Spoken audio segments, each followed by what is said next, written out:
Secretary General, get the UNIFIL forces out of harm's way. It should be done right now, immediately. Israeli Prime Minister Benjamin Netanyahu on Sunday called on the United Nations to pull its peacekeeping forces, a mission called UNIFIL, back from combat areas in Lebanon. The UN peacekeeping mission is facing new pressure as Israeli forces ramp up air and ground operations against Iranian-backed Hezbollah fighters who have fired rockets and artillery into northern Israel for more than a year. Israel has claimed Hezbollah fighters operate close to UNIFIL bases, using the peacekeeping force as human shields. Hezbollah has denied those accusations. The UN has accused Israel of harassing and threatening their forces in recent days. And on Sunday, the world body claimed Israeli tanks had burst through the gates of a UNIFIL base. Netanyahu apologized for the harm done to UNIFIL and said the safest thing for the peacekeeping force was to withdraw. But the potential harm to the international mission has prompted criticism of Israel from some of its allies. At an EU summit last week, Italian Prime Minister Giorgia Meloni said 2 bases housing Italian soldiers serving with UNIFIL were hit by Israeli fire.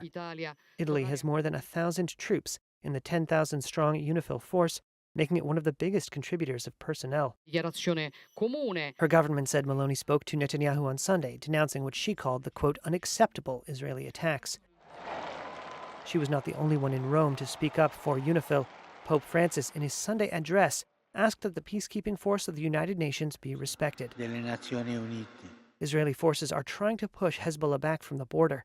In a video released on Sunday, Israeli Defense Minister Yoav Gallant toured villages the army said it had captured. And he vowed Hezbollah would not be allowed to return. Video released by the Israeli army purported to show a captured Hezbollah fighter who had been hiding in an underground tunnel. Israel's operation in Lebanon has exacted a heavy toll. This was the scene of destruction in the southern Lebanese city of Nabatea, following an Israeli strike on Saturday.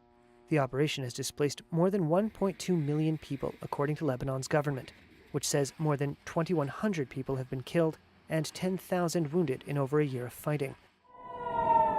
Meanwhile, in Haifa, in northern Israel, air raid sirens early Sunday morning sent residents scurrying toward bomb shelters.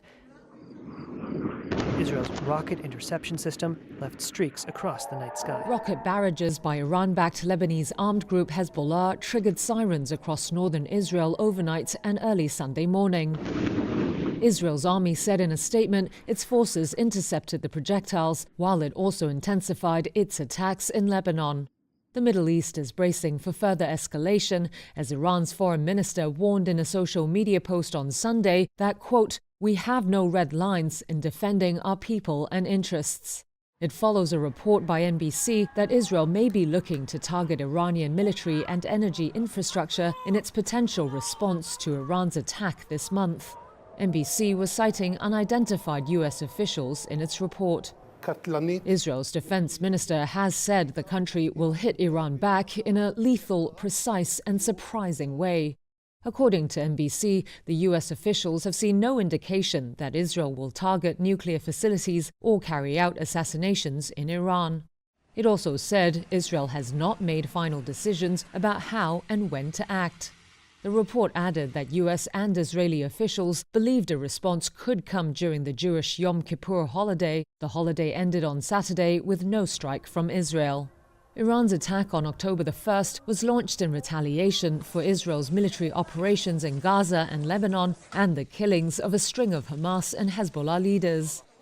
On Saturday, Iranian Parliament Speaker Mohammad Bakr Kalibaf visited one of the sites in Lebanon's capital that was hit by Israeli airstrikes. Israel's Thursday attack on Beirut killed at least 22 people and wounded over 100.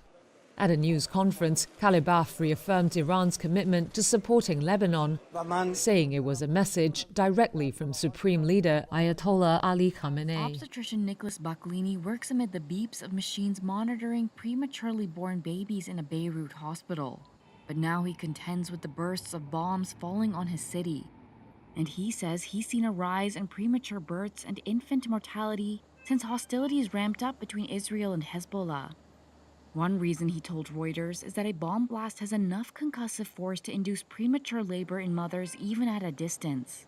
Si tu as un bombardement pas loin, If you have a bombing not far away and the pressure that comes to where you are, the building, comes to your belly and puts pressure on your belly, your water breaks. When your water breaks, the contractions start. And even if you're in the 5th month, you're going to give birth. So you have premature labors and you have early miscarriages. But that's due to the bombing, not the stress.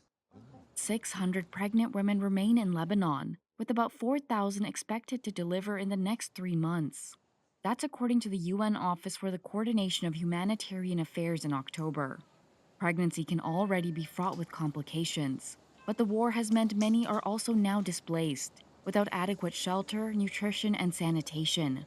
He says he's had mothers coming for deliveries only to have no home to return to after. You deliver her, and then the next day you come and you say, Madame, we have to leave because there are so many women who want to give birth. We need the bed. She says to you, I don't have a house anymore, but I told you, doctor, I prefer to sleep another night in the hospital. Access to safe antenatal, postnatal, and pediatric care has also become increasingly difficult. The Lebanese government says the Israeli campaign has forced about 1.2 million people from their homes since the conflict intensified in September. China's military launched a new round of war games near Taiwan on Monday, drawing condemnation from the governments in Taipei and the U.S. Chinese state media reported that China's Coast Guard circled Taiwan and staged rare operations of, quote, law enforcement patrols close to Taiwan's offshore islands. The Chinese military's Eastern Theater Command said the drills were taking place in the Taiwan Strait and 9 areas around the island. The command also said the drills were a, quote, stern warning to the separatist acts of Taiwan Independence Forces and did not say when they would end. Taiwan's Defense Ministry and Coast Guard said Monday that both agencies had dispatched their own forces. Fighter jets were seen taking off and landing at Taiwan's Hsinchu Air Base Monday morning. And Taiwan's Coast Guard released this video said to show one of its ships broadcasting a message asking a Chinese Coast Guard vessel to leave its waters. A Taiwan security source said there were no signs so far of any missile launches. Democratically governed Taiwan, which China views as its own territory, had been on alert for more war games since last week's National Day speech by President Lai Ching-te. Lai's address was condemned by Beijing after he said China had no right to represent Taiwan, even as he offered to cooperate with Beijing.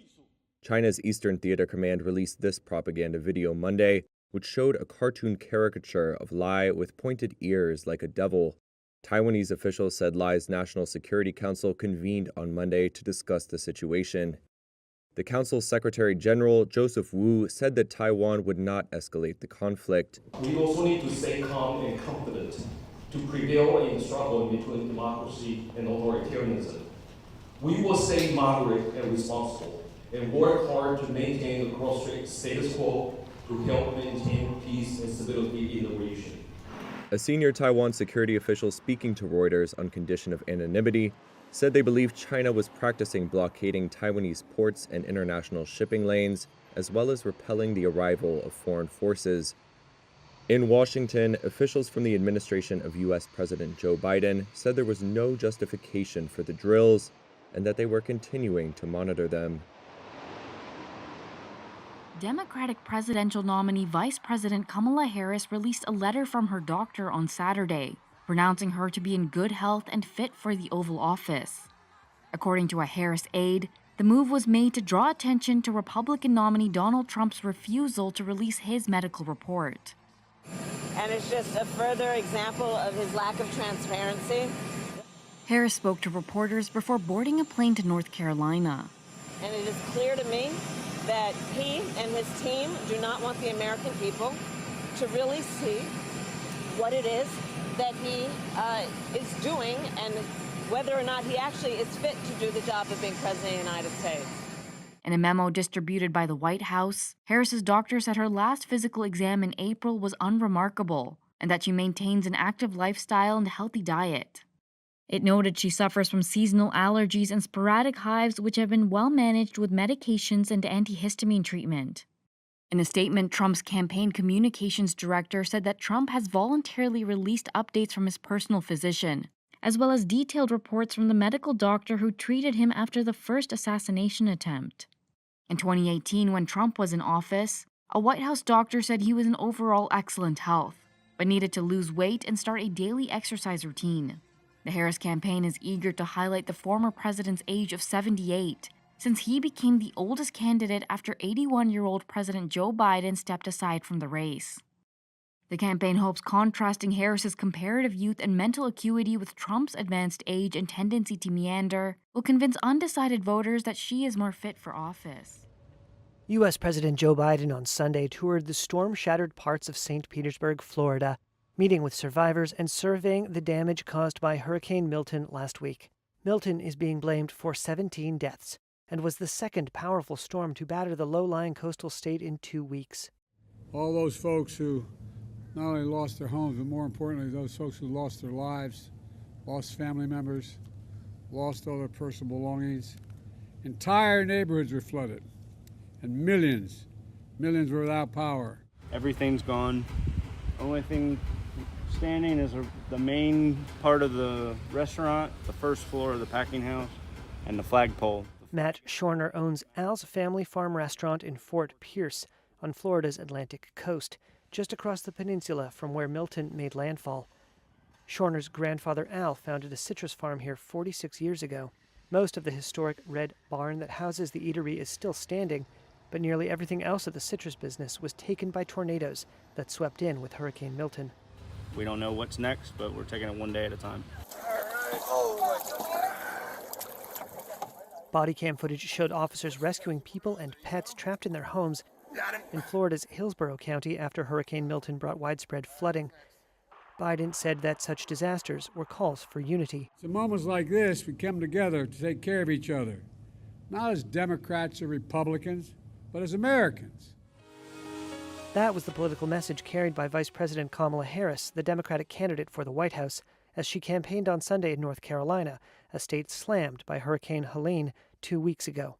And these hurricanes have revealed heroes around all of us. Heroes who do not ask the injured or stranded, whether they are a Republican or a Democrat, but who simply ask, "Are you okay?" Harris castigated those who spread misinformation ahead of and immediately after the storm. Her Republican challenger, former President Donald Trump, is among those who amplified falsehoods in the form of conspiracy theories. In particular, with respect to North Carolina, they've let those people suffer unjustly.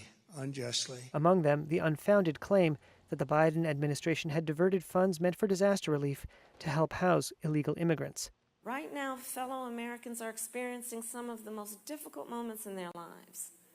Yet instead of offering hope, there are those who are channeling people's tragedies and sorrows into grievance and hatred. The wave of misinformation saw at least 3 congressional Republicans condemn conspiracy theories repeated by fellow members of their party. China pledged on Saturday to significantly increase debt in a push to revive its sputtering economy. But it left investors guessing on the overall size of the stimulus package, a vital detail to gauge the longevity of its recent stock market rally. At a news conference, Finance Minister Lan Fo-an announced a series of measures, including helping local governments tackle their debt problems by issuing bonds. The ministry also said it would replenish state banks' capital, support the property market, and offer subsidies to people with low incomes. These are all steps investors have been urging Beijing to take as the world's second-largest economy struggles to overcome deflationary pressures and lift consumer confidence amid a sharp property market downturn. But Lan's omission of a dollar figure for the package is set to prolong investors' nervous wait for a clearer policy roadmap. That's not going to come until the next meeting of China's rubber-stamped legislature, which approves extra debt issuance. A date for the meeting has yet to be announced, but it's expected in the coming weeks. A wide range of economic data in recent months has missed forecasts. It's raised concerns among economists and investors that the government's roughly 5% growth target this year was at risk, and that a longer-term structural slowdown could be in play. Data for September, to be released over the coming week, is expected to show further weakness, though Beijing leaders pledged last month to use necessary fiscal spending to meet the 2024 target. Policymakers also rolled out aggressive stimulus measures that pushed Chinese stocks to 2-year highs before retreating as nerves set in given the absence of further policy details from officials.